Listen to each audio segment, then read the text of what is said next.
2 children are kidnapped and sold on the black market, and a father has to fight criminals to get them back.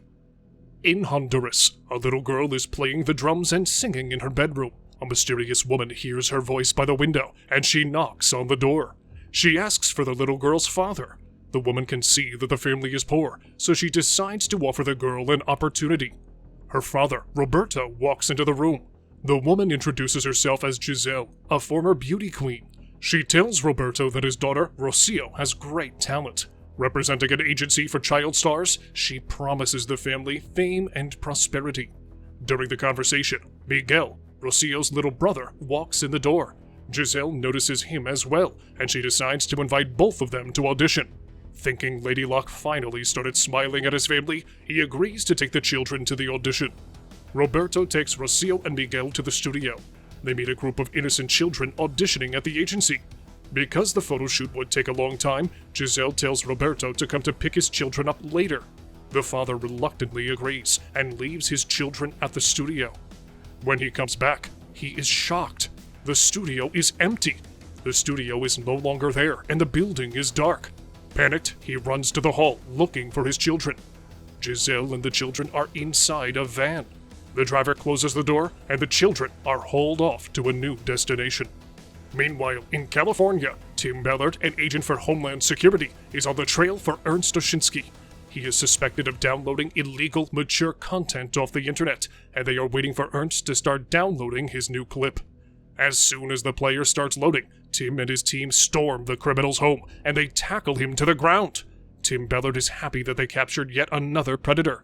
However, Chris, one of his colleagues, points out that even though they've captured over 300 criminals, they haven't helped even one of the victims. This realization puts a toll on Tim's life. After arresting Ernst, he knows that the only way to find out where the child victims are is to pretend he's also a perverted predator. Ernst takes the bait and tells him insider information about Teddy Bear. That's a code name for one of the victims. Luckily, this is the code name the organization gave to Miguel, Roberto's son. Once Ernst tells him how to quote-unquote buy the boy, he breaks character. The officers come in, arrest, and take Ernst away. Quickly after, Tim, accompanied by a special team, smashes that like button just like you should do if you haven't done so already. Oh, no. In all seriousness, he goes to the US-Mexican border. There, Tim meets Earl Buchanan. Completely unaware of what's about to happen, Earl tells Tim that the boy is in the back of the van. Convinced that they have whom they are looking for, the team swarms the car and they arrest Buchanan. Later that day, when Tim takes Miguel for a meal after the traumatizing day, the young boy tells the officer everything that happened. He tells Tim about the kidnapping with Giselle, and he also mentions the horrible conditions they had to live in. But he also reveals that Rocio, his sister, is still not found. Finally, Miguel gives Tim the necklace of St. Timothy. His sister gave this amulet to keep Miguel safe. Horrified and disgusted by the story, Tim is thinking about ways to find Rocio. They deliver Miguel to Roberto. They meet at the airport, and Miguel's father gives him a giant hug. Later, when Roberto talks to Officer Tim, he tells him how hard it is to have only one of his children back. Consumed by the thought of finding Rocio, he goes back to his wife and tells her about Roberto's pain. As parents of 6 children, his wife understands what the poor father is going through and supports Tim. Tim's boss, on the other hand, advises him against finding the little girl. He is concerned for Tim's well-being. He knows the dangers this kind of mission would expose him to. In Colombia, Tim met with Vampiro. Vampiro was once an accountant for a Colombian cartel, but now he is fighting the corrupt criminals and saving children. Vampiro tells Tim that a hotel in Thailand has just been closed down for providing illegal children adult services. Thinking they can save more than one child there, Tim makes a plan how to capture Giselle and free the children. To help them with the operation, Vampiro partners Tim with Paul, a wealthy Colombian, and a local police officer named Jorge. When he goes to his supervisor, Frost, Tim realizes that the HIS cannot fund his operation.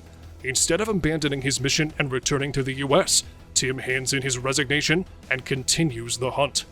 After learning about Tim's commitment, he urges the US Embassy in Colombia to help Tim. They refuse, and Tim, Paul, and Jorge are left alone to conduct the operation. Secretly, they talk to Giselle and convince her to send them 54 children. When Giselle and her team deliver the kids, Tim arrests them and saves the children.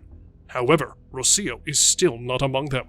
Despite being happy about saving the children, Tim realized that he will have to go to Roberto and tell him they couldn't find his daughter.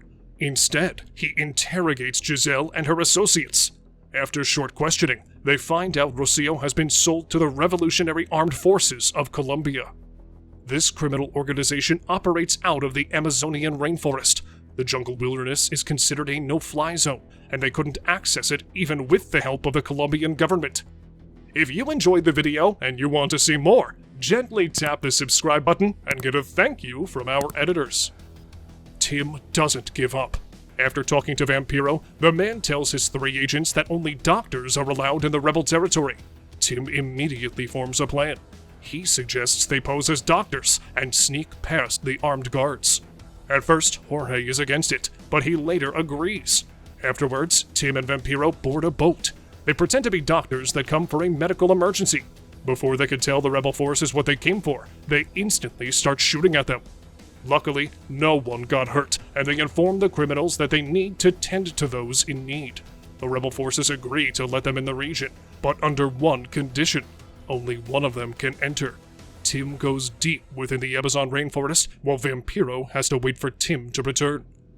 They finally find out where the leader of the rebel forces is located. Scorpion, or El Alacran, as he is called by his followers, bought Rocio from Giselle. There, the young girl has to work on the farm and provide coitus to the Scorpion against her will. Rocio tells Tim that she has to mash the cocoa leaves in order to produce one of the most addictive substances known to man. With the money from the sales, the Scorpion funds the rebel forces that fight the Colombian government. Unable to take one more minute of this hell, Tim attacks and takes down the rebel leader Scorpion. Word quickly got out, and soon Tim and Rocio were running from an entire battalion of soldiers.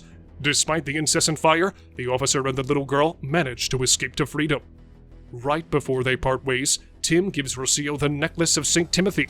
He tells her that her brother, Miguel, gave him the necklace. Later, Roberto and Miguel come to the States, where they finally reunite with their children. Roberto is overjoyed, and so is Miguel. With the family whole once again, they go back to Honduras to live out the rest of their lives. In the end, during the epilogue, it is revealed that Tim Ballard testified before Congress. This decision led the Congress to pass laws in cooperation with foreign governments to help find victims of these types of crimes. The final thought the director leaves us with is that today, more people are enslaved than at any other time in the history of the world, even when slavery was considered legal.